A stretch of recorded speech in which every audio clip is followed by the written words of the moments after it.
반갑습니다. 여러분들 안녕하세요. 오늘도 제 수TV 생방송 찾아주셔서 감사드리고요. 수TV 보시는 분들은 그 추천이나 즐겨찾기 한 번씩 부탁 좀 드리고, 이따가 유튜브로 보시게 된 분들도 구독이나 좋아요 한 번씩 눌러주시면 감사하겠습니다. 오늘부터는 여기 가운데에 있는 이 그래프가 달라지기 때문에 시즌 초반 동향이라도 한 대여섯 경기 지표라고 할지라도 이거 조금 같이 보면서 하면은 좋을 것 같습니다. 이거는 여러 번 말씀드리는 많이 채워져 있을수록 좋은 거다, 그렇게 얘기 많이 했었던 것 같고요. 첫 경기 클리블랜드 대 올랜도인데, 지금 클리블랜드가 시즌 유일하게 전승 달리고 있는 팀으로 알고 있어요. 5전 5승인데 반대로 올랜도는 뭐 3승 2패, 나쁘지 않은 출발이지만은 올랜도는 경기력이 조금 왔다 갔다 하는 편이고, 특히 또 이제 원정에서는 홈보다는 원정에서는 좀 좋지 않은 모습을 보여주고 있거든요. 올 시즌은 원정에서 1승 2패, 홈에서는 뭐 2전 2승입니다. 내일 근데 올랜도는 문제가 생긴 게, 원정이기도 한데 지금 이제 벤케로가 결장을 하게 됩니다. 벤케로가 당분간 한 거의 한 달 가까이 결장을 할 모양새예요. 이런 부분들이 좀 아쉬워졌다. 그리고 프란츠 바그너도 퀘스천어블이 떠 있는데, 요즘에 올랜도 경기를 보신 분들은 알겠지만 바그너가 좀 출전 시간도 짧은 편이고 경기력도 썩 좋지가 못해요. 바그너한테 계속해서 그 질병 이슈가 떠 있었거든요. 일리스라고, 이게 뭐 코로나는 아닌데 논코비드 일리스라고 이렇게 써 있는데, 어쨌든 뭐 질병적인 이슈가 있어가지고 제 컨디션이 아닌 것 같다. 사실 이것도 좀 그런지 꽤 돼갖고 슬슬 뭐 질병 정도면 나아질 때도 되긴 했지만은, 어쨌든 내일 바그너는 퀘스천어블이 붙어 있다는 점, 이런 점도 알아두시면 좋을 것 같고, 얘네들이 작년에 이제 그 플레이오프에서 맞붙었었거든요. 근데 그때는 4대3으로 클리블랜드가 올라갔는데, 클리블랜드가 홈에서 4전 4승, 올랜도도 홈에서 3전 3승이었어요. 한마디로 얘네 둘의 맞대결은 전부 다 홈팀이 많이 가져갔었다, 이런 건데 여기에 적어놨죠. 그리고 더욱이 오늘은 올랜도는 이런 주요 선수들이 한 2명까지 빠질 수 있다는 점을 생각을 해야 될 것 같은데, 자, 일단 클리블랜드가 지난 경기도 레이커스를 그야말로 1쿼터부터 박살을 냈었습니다. 1쿼터부터 거의 한 20점 차가 나고, 그 뒤로도 레이커스가 그 간격을 좁히지가 못했어요. 지금 클리블랜드는 리그에서 득점, 야투율, 3점 전부 다 1등입니다. 한마디로 그 1차 지표상으로 공격 면에서 전체 1위라는 소리거든요. 그런 부분들이 가장 눈에 들어온다. 사실 작년이랑 큰 이런 멤버 차이는 없는데, 애킨슨 감독이 오면서 애들을 많이 또 굴리기도 하고, 공격적으로 좀 달달 볶는 감독이거든요. 또 눈에 들어오는 건 이 모블리가 이제 공수의 아문에서 전부 다도 좀 입지가 넓어졌다, 이런 것들이 많이 보이고 있거든요. 그런 것들이 확인이 되고, 지금 올랜도도 제가 이제 예년에 비해서는 좀 점수 같은 것들이 좀 난다. 공격도 그렇고 수비도 그렇고, 공격은 득점이 오르고 수비도 실점이 약간 많아지고 페이스도 빨라지고, 그런 것들이 발견된다고 했었는데, 어쨌든 올랜도는 지금 작년보다도 사실 왔다 갔다 하는 반면, 클리블랜드는 작년보다 훨씬 더 좋아진 모양새거든요. 그래서 저는 지금 클리블랜드를 거의 뭐 오클라호마라든지 뭐 보스턴 이런 팀들과 함께 3강급 전력으로 보고 있기도 한데, 일단은 뭐 이런 기분 좋은 클리블랜드가 홈이라는 거, 작년에도 올랜도를 홈에서는 전부 다 패왔다, 이런 것들이 생각이 나는데요. 문제는 그냥 올랜도가 내일은 이런 주요 선수가 결장한다는 점인데, 이런 것들 한번 보고 시작을 하겠습니다. 5경기 정도밖에 안 됐기 때문에 사실 이 지표가 아주 뭐 완성형이라고 할 수는 없는데요. 그래도 짧은 표본이지만은 좀 얘기 좀 해보면은, 벤케로가 결장을 한다? 가장 눈에 들어온 건 이런 언더오버랑 팀의 경기력 부분입니다. 벤케로가 코트 위에 없을 때는 거의 한 3.38점가량 마이너스인데, 있을 때는 플러스 6.45, 거의 한 10점가량 벤케로가 팀에다 이런 이점을 가져다주고 있다는 거고, 득점 면에서는 특히 벤케로가 없으면 100점도 못 낸다, 뭐 이런 식으로 나오거든요. 있을 때는 거의 한 18점가량 플러스가 되고, 아무래도 벤케로가 막 50득점 경기도 하고 지금 계속해서 야투율이 좋았었는데 부상으로 나가 떨어진 게 상당히 아쉽다, 그런 거고, 수비적으로는 벤케로가 있을 때보다 없을 때, 이 벤치 타임 때 올랜도는 수비가 한 8점가량 좋아진다, 이런 게 있어요. 올랜도는 벤케로의 유무에 따라서 이렇게 언더오버 차이가, 벤케로가 코트 위에 있을 때는 한 227점이 나는데 없을 때는 지금 거의 한 200점 언저리밖에 안 찍히거든요. 이런 것들 일단 확인은 된다. 근데 이게 마냥 언더를 가기가 애매한 게, 올랜도도 어쨌든 작년보다는 조금 득점이 많아진 편이고, 클리블랜드도 아까 말했다시피 지금 공격 전 부분에서 1등이에요. 득점, 야투, 3점. 이렇게 기본적인 지표에서 전부 1등인지라, 이게 클리블랜드가 홀로 이렇게 올랜도를 개패면서 점수를 많이 낸다든지 그렇게 해줄 수 있냐, 이런 것들이 걱정인데, 지표상으로는 아무래도 클리블랜드 쪽 좋게 보는 게 맞는 것 같습니다. 여기다가 또 이제 바그너도 한번 보면요, 프란츠 바그너가 있을 때와 없을 때 거의 한 17점가량 차이가 나죠. 이거는 아무래도 클리블랜드가 주전 선수들을 뭐 같이 많이 쓰고 이러다 보니까 그런 것도 영향이 있는 것 같은데, 아까 말했던 벤케로보다는 이런 언더오버적으로는 아주 큰 차이까지는 없어요. 이 바그너가 코트 위에 있을 때는 한 224점 정도, 그리고 없을 때는 한 218점, 한 뭐 그 정도 차이가 난다고 하는데, 물론 차이가 있습니다만은 벤케로만큼은 아니긴 해요. 그래도 이렇게 경기력적인 면에서 바그너가 없어진 올랜도는 좀 마이너스로 가는 부분이 있다. 물론 이게 조나단 아이작이 굉장히 좋은 선수이기 때문에 어느 정도 메꿔질 수는 있는데, 그래도 스코어링적인 부분에서 벤케로나 바그너가 동시 결장을 한다? 그러면 많이 아쉬워질 수는 있습니다, 올랜도가. 그래서 저는 일단은 아직 바그너의 출전 유무가 불투명하지만은 클리브사이드에다가 언더 쪽으로 그렇게 좀 보도록 하겠습니다. 그리고 다음 경기 디트로이트 대 뉴욕 닉스 경기인데, 이건 일단 뭐 매번 말씀드리지만 디트로이트가 작년보다도 훨씬 더 좋아졌어요. 그게 제일 눈에 들어오는데, 지금 뭐 디트로이트의 뭐 경기당 득점이라든지 야투 3점 이런 면에서는 아주 뭐 월등히 좋아졌다고까지 보기는 어렵긴 하지만은 그래도 일단은 나아진 모습이기도 하고, 이 필라델피아를 잡으면서 필라델피아한테 역대 상대 전적 같은 것들이 크게 밀리고 있었다 이런 얘기들을 했었는데, 워낙에 디트로이트는 시즌 초반에 너무 센 팀들을 만난다. 인디애나, 클블, 보스턴, 마이애미, 필라델피아 이렇게 만났는데, 그나마 이 중에서는 필라델피아가 지금 엔비드랑 조지가 없기 때문에 해볼만한 상대였었잖아요. 그거를 잘 살려가지고 디트로이트가 뭐 한 10점 차로 승리까지 했다. 이런 면에서는 긍정적이죠, 나름대로. 이런 거를 얘기할만 하거든요. 지금 이제 커닝햄이랑 아이비가 야투율이 커리어 대비, 커닝햄 같은 경우는 거의 야투율 4% 좋아지고 3점슛 40% 찍고 있거든요. 지금 시즌 초반에 잘 나가고 있는 이유가 있다. 제이든 아이비도 야투율이 거의 한 5%가량 오르고 3점슛도 지금 43% 가까이 찍고 있습니다. 이렇게나 시즌 초반에 잘 터지고 있어가지고, 이래가지고 지금 디트로이트가 무섭거든요. 요즘 디트로이트는 작년 생각을 하면 안 된다. 확실히 화력 같은 부분에서는 좋아진 면이 있다. 이런 게 생각이 나는데, 근데 오늘 뉴욕이랑 상대를 하잖아요. 지금 뉴욕은 직전 필라델피아와는 달리 좀 나름대로 자리를 잡은 상태인 것 같아요. 저는 기본적으로 뉴욕은 타운스가 직전 경기 때 아주 훌륭한 경기를 했었습니다. 그날은 사실 브런슨도 조금 오락가락하고 이랬었는데, 어쨌든 뉴욕이 굉장히 좋은 경기라고 보여줬었던 것 같고요. 얘네 둘은, 디트로이트랑 뉴욕은 이게 일단은 가장 많이 보이는 것 같아요. 상대전적인데, 최근 5시즌 동안 뉴욕 닉스가 작년에 3전 3승, 그 전에 4승, 그 전에 3승, 마지막으로 이제 패배를 했던 게 2019년 11월인데, 그 이후로 15대1로 개패고 있고 15연승 중이다. 이게 제일 중요한 것 같아요. 뭐 요즘에 디트로이트가 확실히 나아지긴 했는데, 지금의 뉴욕은 사실 직전 필라델피아랑은 결이 다른 팀이기도 하고, 그런 면에서는 아무래도 걱정이 많이 되죠. 디트로이트는 확실히 전력이 좀 좋아졌고, 뉴욕 닉스 초반에 조금 삐그덕거리긴 한다. 아무래도 미칼도 아직은 제대로 하지 못하고 있기도 하고, 아누노비도 최고 수준의 3&D 자원 같은 막 그런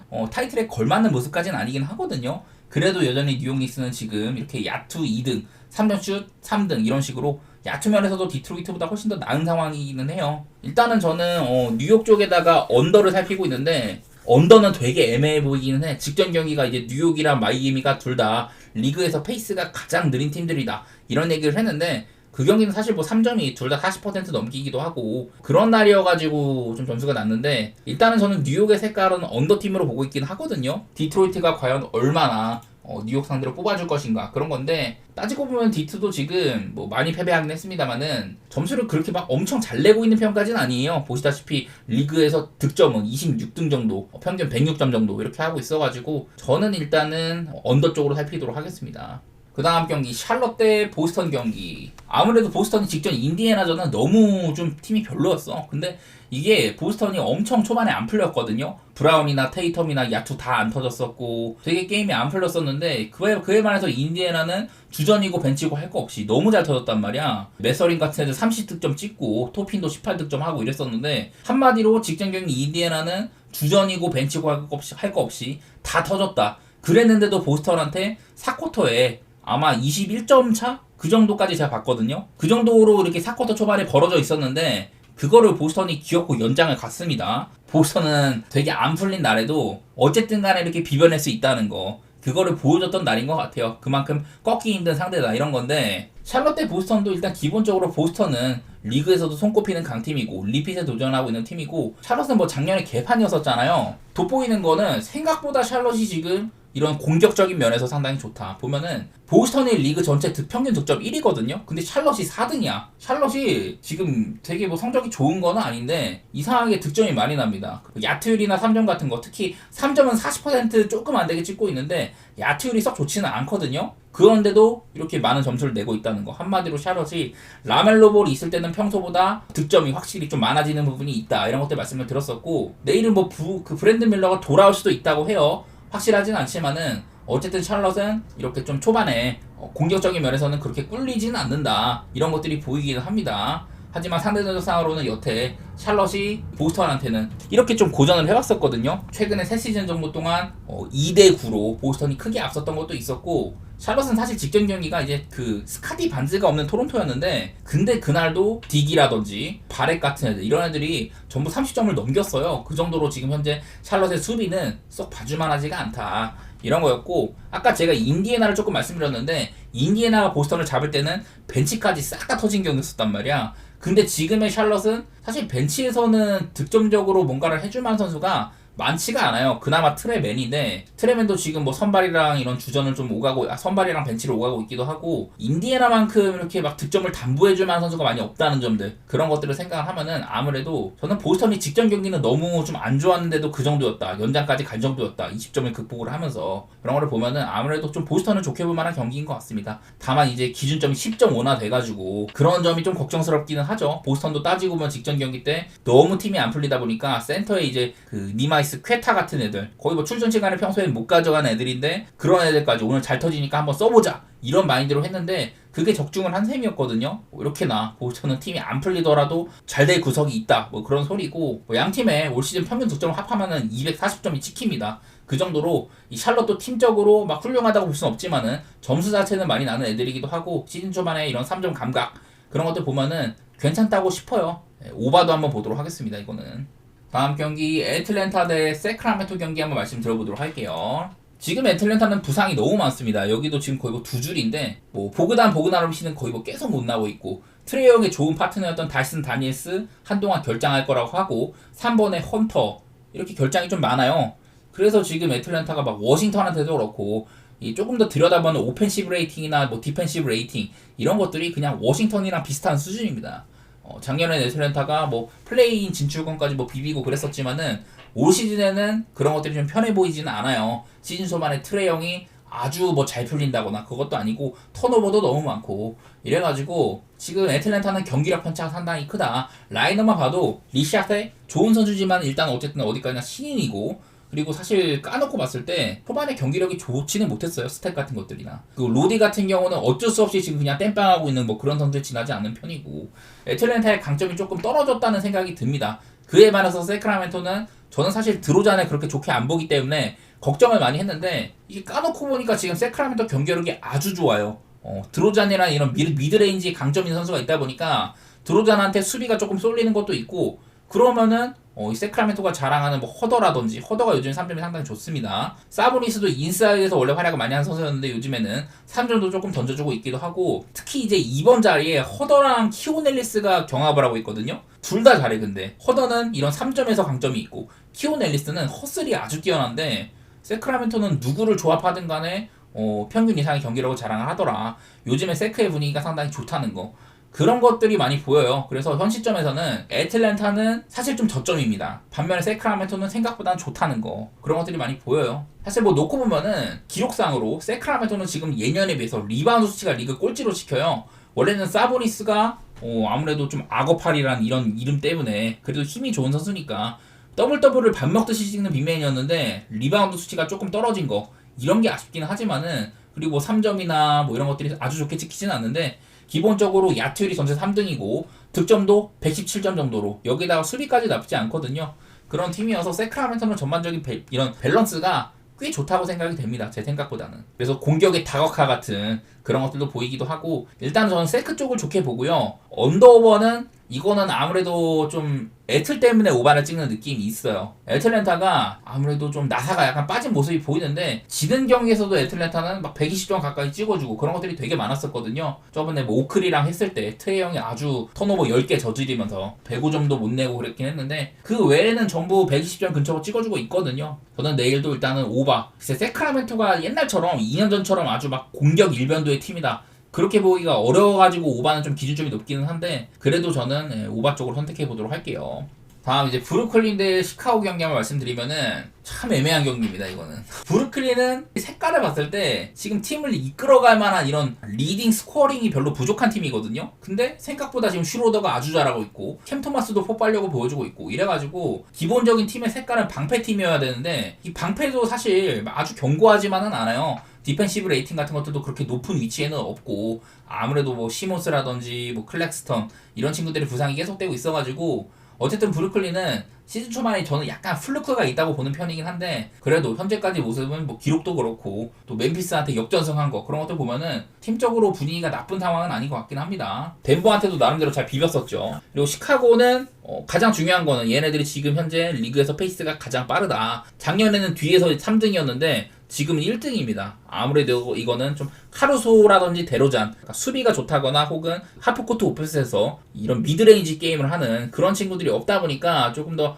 빨라진 것 같은데 어쨌든 그게 괜찮아요. 얘네들도 시카고도 뭐 올랜도한테 잡아낸 거라든지 올랜도전도 거의 한 20점 차를 엎은 경기였었고 저번에 멤피스한테도 지고 있다가 역전승 미러키를 잡아낸 것도 그렇고 여러 가지로 시카고는 다크호스 같은 면모가 많이 있거든요. 저는 아직도 얘네들이 분석이 좀 어렵다는 생각이 있는데 어쨌든 얘네들도 지금 리바운드 전체 1등 찍고 있고요. 그리고 뭐 야투 같은 게 좋지는 않은데 3점이 38% 정도로 나쁘지는 않습니다. 되게 어려운 경기라는 생각이 있는데 일단 오바 그리고 승패는 되게 애매한데 어디가 이겨도 안 이상할 것 같기는 한데 아무래도 오바 보는 데는 뭐 둘 다 브루클린이 생각보다 점수가 난다는 점 시카고 이런 빠른 페이스에 비해서 득점이 뭐 아주 많은 건 아니지만은 야투 시도라든지 그렇긴 하지만은 그게 좀 있어요. 오클라호마한테 95점이라든지 올랜도랑 했을 때 102점 이런 수비가 강한 팀들이랑 했을 때 점수를 너무 많이 못 뽑았는데 그래가지고 조금 깎인 게 아닌가 이런 생각이 있어서 저는 오바도 조금 보도록 하겠습니다. 토론토 대 레이커스 경기인데 지금 토론토도 구성상으로 문제가 되게 많아요. 일단은 스카티 반즈가 빠진 점 그리고 퀴클리가 지금 다프로 못 나올 가능성이 높다는 점 직전 경기도 이런 점들을 지적을 했는데 근데 그런 샬럿전에서도 토론토가 그 133점을 뽑았거든요. 그날 이제 활약을 했던 거는 딕이라든지 바렛 얘네 둘 다 30점을 넘겼었는데 일단 뭐 아주 훌륭했던 그 인사이드 득점률 사실 3점은 적적 좋지는 못했습니다. 28개 중에 9개여서 아주 뭐 엘리트 수치까지는 아니었는데 대신에 2점 슛이 많이 들어간 경기였었고 이렇게 자원이 많이 빠졌는데도 괜찮은 활약을 보여줬다. 반즈가 없었는데 야투가 57%였다는 거는 꽤나 놀라운 수치기는 하죠. 그래서 일단은 토론토는 스타터 상으로 멤버 상으로는 조금 누수가 있는 편인데 그래도 그걸 나름대로 좀 극복은 했다는 점 점수가 꽤 많이 났다는 점들 그런 게 보였긴 했었고요. 그렇다고 경기를 이긴 건 아니었었습니다. 레이커스는 직전 경기 때 클블한테 아주 개박살이 났거든요. 여태 레이커스 대 클블 구도는 좀 앤서니 데이비스가 힘을 많이 내주는 그런 구도였었는데 직전 경기에는 아무래도 지금 클리블랜드가 워낙에 세가지고 앤서니 데이비스도 평소보다 득점이 좀 떨어졌습니다. 르브론이 26득점을 하긴 했지만은 리브스라든지 이런 외곽 지원들도 좀 별로였었던 것 같고 초반에 약간 거품이 거쳐진 느낌? 아무래도 레이커스가 선발진에 르브론 같이 나이가 많은 선수가 있으면은 조심해야 돼요. 지금 디안젤로 러셀도 잘하고 있지는 못하고 이런 상황인데 이거는 일단 저는 오바. 아무래도 직전 토론토가 물론 샬럿이라는 수비는 못하고 공격은 빡세게 하는 그런 팀이랑 서로 주고받아서 그런 면도 있지만은 반지가 없으니까 생각보다는 좀 많은 야투 시도가 있었다는 점들이나 그런 것들을 좀 생각이 나고요. 작년에 이제 얘네 둘이 좀 붙었을 때는 생각보다 좀 비비는 경기가 있었거든요. 근데 토론토가 이제 딱 트레이드를 딱 하고 나서 엄청 많은 득점이 나던 시절에 생각보다 잘 비비고 그런 것들이 생각이 나는데 일단은 저는 오바에다가 토론토 프렌이긴 합니다. 아무래도 토론토의 프렌은 이게 좀 원정팀들이 어려워하는 면모가 있고 레이커스는 홈이랑 원정이랑 편차가 꽤나 크다 이런 것들도 있는데 구성상으로 앤서니 데이비스가 활약할 만한 날이기는 합니다. 아무래도 토론토의 이런 높이라든지 퍼들의 수비 같은 것들이 막 빠르진 않다 보니까 앤서니 데이비스가 조금 더 힘을 내줄 만은 한데 지금 평균적으로 레이커스가 선수단 전반적으로 AD 말고는 컨디션이 아주 좋다 이렇게 보기는 어려워가지고 전 한번 토플 쪽으로 생각은 하고 있어요. 이거는 레이커스의 마인보다는 다음 경기 뉴올리언스 대 인디애나 경기인데 아무래도 이거는 인디애나 직전 경기 때 보스턴을 잡아내는, 그 전까지는 인디애나를 저는 엄청 낮게 봤거든요. 작년 같은 경기력이 아니다. 인디애나 때문에 좀 꼴기도 하고, 그래서 사실은 작년 같은 경기력이 아닌데 할리버튼 여전히 별론데, 직전 경기도 할리버튼이 뭐 아주 잘하거나 그런 건 아니었었거든요. 대신에 뭐 시아캄의 활약이라든지 벤치에서 아까 말했던 이제 웨서린이라든지 맥코넬, 오비 토핀 이런 애들이 아주 잘했었는데, 그에 반해서 지금 뉴올리언스는 직접 골스와의 두 경기 모두 다 부상자가 너무 많았습니다. 그 첫 경기 때는 골스의 시스템 농구에 완전히 당했었고, 두 번째 경기 때는 이제 맥컬럼이랑 허브 존스까지 결장을 하다 보니까 뉴올리언스가 이렇게 트머삼, 머레이, 맥컬럼, 허브 존스 이렇게 4명이 거의 핵심 로테이션 자원들이거든요. 주전도 많이 있고, 그래서 지금 많은 선수가 빠져있다는 점. 이브 비시, 제가 뉴올리언스에서 올 시즌 조금 더 많은 출전 시간을 바라는 그런 훌륭한 루키인데 내일 퀘셔너블이 달려있기도 하고, 여기다가 호킨스, 지금 뉴올리언스가 괜찮은 경기라고 했을 때는 이 호킨스의 외곽 같은 것들이 터졌을 때거든요. 근데 이 호킨스조차 퀘셔너블이다, 다니엘 타이스도 퀘셔너블이다 이러면은 뉴올리언스가 내일 뭐 얘네 둘이 뛸지 안 뛸지는 모르겠지만은 사실 원래는 팀 내부적으로 엄청 비중이 높은 선수까지는 아닌데 결장이 많다 보니까 얘네들까지 중요하거든요. 얘네들까지 만약에 빠진다 그러면 뎁스가 엄청 얇아질 것 같아요. 제가 저번에 골스전 2번 경기를 두고 첫 경기 때는 잉그램이랑 자이온이 모두 다 30점이 넘는 그렇게 충분히 해준 경기였었는데 졌다. 다음 경기 물론 골스가 똑같이 결장도 많은데 뉴올리언스 잉그램이나 자이온이 직전 경기처럼 30점을 박아줄지 모르겠다 이런 얘기들을 했었었고, 결과적으로는 둘 다 별로 못했습니다. 거기다가 더불어서 맥컬럼이나 허브 존스의 추가적인 결장까지, 뉴올리언스의 이런 로스터 상황이 되게 좋지 못한 시점이에요. 그래서 이게 뭐 뉴올리언스가 주전 간의 맞대결에서는 어찌 보면은 뭐 인디애나보다 앞설 수도 있어요.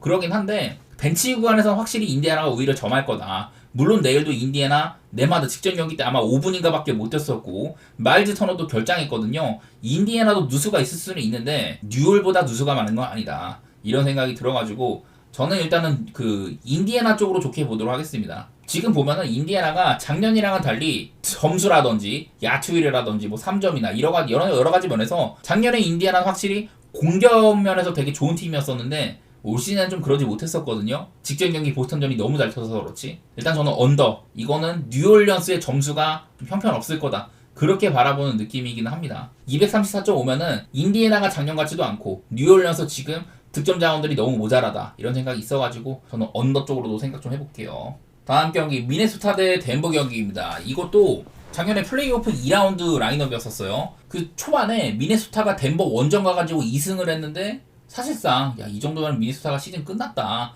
플레이오프 이거 바로 컴파 가겠다 이랬었는데 덴버가 그 이후에 3승을 했습니다. 다시 근데 인디애나가 2승을 하면서 4대3으로 뒤집은 시리즈였잖아요. 정규 시즌에서도 얘네들이 11번 만나가지고 6대5 정도로 엄청난 호각이었어요. 이때는 근데 덴버가 사실 잘 풀릴 때고, 지금 시즌 초반에 덴버 엄청 안 굴러가잖아요. 마포주라든지 머레이가 외곽 지원을 못 해준다, KCP가 떠났는데 그 자리를 영입도 못하고, 왜냐면 지금 나가고 있는 셀러리가 워낙에 크다 보니까 제대로 된 선수 영입도 못하고 크리스티안 브라운을 벤치에서 주전으로 승격을 시켰다 이런 얘기들을 했거든요. 그래서 지금 덴버는 사실 지금 주전도 100%가 아닌데 벤치까지 더 얇아졌다. 웨스트브룩이 있긴 하지만 웨스트브룩 지금 팀이랑 안 맞는 조각이다라는 저는 얘기를 계속 하고 있거든요. 그래서 지금 요키치만 잘해. 이 팀은 요키치 말고 다른 친구들이 너무 부진한데, 사실은 한 번쯤은 이 정도 됐으면은 좀 살아날 때가 되기는 했지만은 마냥 그것만 기다리기에는 덴버의 경기력이 좋지 않다는 거를 부정할 수는 없다. 뭐 여러 번 이 랜들이 영입돼가지고 지금 USG 퍼센트도 높고 그 오펜시브 윈셔도 꽤나 높다, 수비적으로도 크게 흔들리지 않는다 이런 것들 말씀을 드리면서 미네소타 경기력은 어느 일정 수준 이상은 나오고 있다고 얘기를 했던 것 같아요. 디빈첸조도 사실 뭐 식스맨 스타터, 디빈첸조는 선발로 나와도 이상하지 않다. 그만큼 출전 시간도 많이 가져가고 있고, 또 이제 벤치 싸움으로 가면은 미네소타에서는 작년에 식스맨 오브 더 이어 나즈 리드도 있고 NAW 같이 좋은 친구들도 있고 이러다 보니까 아무래도 미네소타를 좋게 보는 게 맞는 것 같습니다. 더욱이 미네소타가 작년에는 원정보다 홈에서 좋기도 했었었고, 덴버는 아시다시피 홈에서 원정으로 가면은 좀 많이 좀 떨어지는 팀이긴 하잖아요. 저는 일단은 미네소타 쪽으로 좋게 볼 것 같고, 언더를 생각을 하고 있는데 사실 이 두 팀은 작년 생각하는 무슨 결과가 일어나도 안 이상하기는 해. 하지만 어디까지나 덴버의 모양새가 좋지는 않다는 거, 그런 것들이 계속 보입니다. 여기에 나와 있는 거 상으로는 지금 덴버가 득점도 116점으로 10등 정도 괜찮게 찍히기는 하거든요. 근데 이거는 덴버가 좀 약팀들한테도 되게 뭐 비벼지는 모양새라든지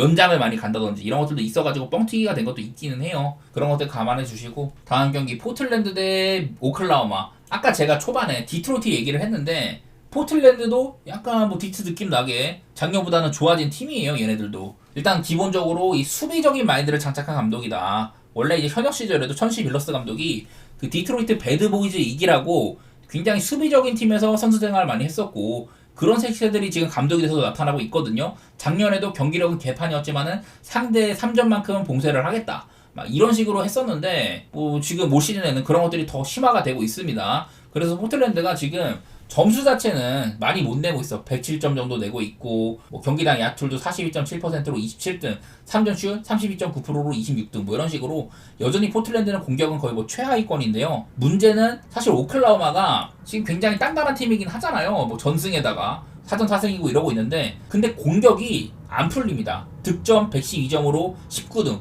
작년 이맘때는 거의 한 2, 3등 했거든요. 야투율도 44.8%, 3점 31.2%. 오히려 포틀랜드보다도 3점슛 성공률이 낮은 팀이 오클라호마예요, 지금. 이거는 그 작년이랑 비교를 해가지고 오클라호마에서 공격을 담당하는 스가라든지 제이덥 이런 친구들이 전부 다 작년보다도 득점, 야투, 3점 모두 다 떨어졌거든요. 그런데도 오클라호마가 4전 4승을 한 거. 그 4경기 중에서 전부 다 이제 좀 마인 근처로 해냈거든요. 2번 정도는 마인에 성공을 하고 나머지는 이제 조금 약간 아쉬운 그런 점수차 이런 거였는데 사실 저는 스가나 제이덤은 앞으로 더 터질 공탄이 많다고 생각이 돼요. 물론 포틀랜드가 수비적으로 나쁘진 않은 팀이긴 하지만은 스가는 수비를 붙인다고 해서 막을 수가 없는 선수고 포틀랜드가 잘 터질 때는 여기에 있는 뭐 그랜트라든지 뭐 사이먼스, 에이튼도 제 몫을 해주고 벤치에서도 스쿠덴슨 같은 애들이 나름대로 좀 잘 굴러갔대. 그런 경기는 승리를 한다고 했는데 오클라호마에는 너무 수비가 빡세. 카루소 도르트도 있고 이러다 보니까 벤치에서도 뭐 케이슨 월라스라든지 아이지아 조 이런 애들도 있고 너무 오클라호마가 이 공격이 안 풀림에도 수비가 너무 세거든요. 제가 또 이런 것들도 보여드릴게요. 작년에도 그랬었고 지난 몇 년 동안 양 팀의 맞대결을 보면은 오클라호마가 슬슬 이제 리빌딩을 마치고 난 이후로는 최근 3시즌 동안 상대 전적이 12대 빵입니다. 오클라호마가 3시즌 전부 다 맞대결에서 승리를 했었었고 그리고 이 중에 포틀랜드를 100점 미만으로 묶은 게 6번이나 됩니다. 이 정도로 오클라호마는 포틀랜드 사냥을 잘해왔거든요. 작년에 이제 그 오클이 한창 흔들릴 때 그때는 포틀랜드가 나름대로 비비던 순간도 있긴 했지만은 어쨌든 간에 승리한 쪽은 오클라호마였었고 물론 작년보다 포틀랜드가 나아지긴 했지만은 저는 오클라호마가 내일도 포틀랜드를 100점 미만으로 묶을만 하지 않나 그런 생각이 들어요. 스가나 제이덥이 안 풀려도 이 수비만큼은 확정적인 팀이어가지고 저는 오클을 일단 좋게 볼게요. 그런 마인드로 오클이 뭐 내일 다시 터질지는 모르겠지만은 기본적으로 오클도 요즘에 이런 점수가 조금 덜 난다는 점들 그런 것들 생각하면은 언더도 보고 싶기도 하고 그 전까지는 오클라호마가 막 13.5마인 뭐 12.5마인 이런 것들이 있어가지고 핸디가 조금 빡셌는데 10.5 정도면은 해줄만 하지 않나. 그래도 어지간하면은 두 자릿수 점수차로 승리를 할 가능성이 있다고 보이긴 하거든요. 저는 뭐 오클 쪽으로 좋게 보는 경기가 될 것 같습니다. 오클라호마가 아직까지 상대한테 이제 가장 적은 점수차가 났던 게 진짜 샌안토니오전 12점 차거든요. 포틀랜드 저는 할만해 보이기는 해요.